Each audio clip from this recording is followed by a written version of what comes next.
অনেকে আমাকে প্রশ্ন করে, তোমার জীবনের সবচেয়ে বড় ভয় কি? আমি আসলে তাদের বলতে যেও বলি না।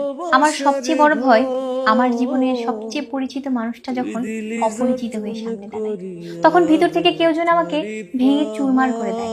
আমার ভয় করে একজন মানুষ নামের চেহারা নিয়ে সুন্দর পরিপাটি পোশাক পরে যখন আমার সামনে দাঁড়ায়, কিন্তু তার ব্যবহারে সে তার সাথে আমার পরিচয় করিয়ে দেয় একজন অমানুষ হিসেবে। আমি মানব জীবন ঘৃণা করতে না শুরু করি, এটাই আমার ভয়। আমি জানি এই প্রশ্নের উত্তরে আমি কাউকে স্যাটিসফাই করতে পারবো না, তাই আমি জবাব দেই না। আমি ভালোবাসার নামে প্রতারণা দেখেছি, আমি স্বার্থের নামে সম্পর্ককে বিকিয়ে যেতে দেখেছি, আমি দায়িত্ব নেওয়ার নামে দায়িত্বহীনতা দেখেছি, আমি হেরে যাওয়া জীবনের দারিদ্রতা দেখেছি। সামান্য ভালোবাসার ও স্নেহের বিনিময়ে আমি নিজেকে সম্পূর্ণ বিনারূপে বিক্রি করেছি। কিন্তু এত কিছুর পরেও কেউ আমার জীবনে হিরো হয়ে আসেনি। জীবন নামের নাটকে আমিই আমার হিরো। দিন শেষে প্রচন্ড প্রেম হারায় বাস্তবতায়, নিজের জগতে প্রচন্ড প্রেম মানুষ পোশাকের মতন ব্যবহার করে। দিন শেষে সামান্য মিষ্টি কথায় তারা যতটা আপন সাজে, আসলে তারা ততটা আপন থাকে না।